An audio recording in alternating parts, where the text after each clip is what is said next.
Maharashtra Olympic संघटनेच्या अध्यक्षपदासाठी अजित पवार आणि मुरलीधर मोहोळ यांच्यामध्ये लढत। महाराष्ट्र ऑलिम्पिक संघटनेची 2 नोव्हेंबरला निवडणूक होणार। जळगावच्या मुक्ताईनगरमधील रक्षा खडसेंच्या पेट्रोल पंपावर दरोडा, बंदुकीचा धाक दाखवत लाखो रुपयांचे सीसीटीव्ही कॅमेऱ्याचे साहित्य लुटून नेल्याची घटना। 3 जणांना पोलिसांनी ताब्यात घेतलं।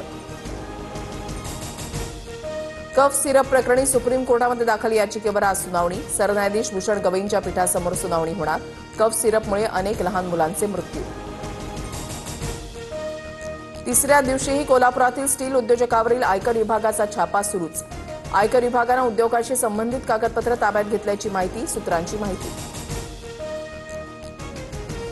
भाजपची प्रदेश कार्यकारिणी लवकरच जाहीर होण्याची शक्यता। यादी मान्यतेसाठी दिल्लीला पाठवली, नव्या चेहऱ्यांना संधी देण्याची शक्यता। शेतकऱ्यांच्या विविध मागण्यांसाठी उद्या ठाकरेंच्या शिवसेनेचा हंबरडा मोर्चा। उद्धव ठाकरेंच्या नेतृत्वात छत्रपती संभाजीनगरच्या क्रांती चौकातून मोर्चा निघणार। एसटीच्या ई बससाठीही आता त्रैमासिक पास सवलत योजना लागू। 60 दिवसांचं भाडं भरून 90 दिवसांचा प्रवास करता येणार। मेट्रो 3ला मुंबईकरांची पसंती। काल दिवसभरात 1,56,456 मुंबईकरांचा मेट्रोनं प्रवास। आरे, चिविलार ते कफ परेड मेट्रो मार्गावर मुंबईकरांचा एकाच दिवसामध्ये विक्रमी प्रवास।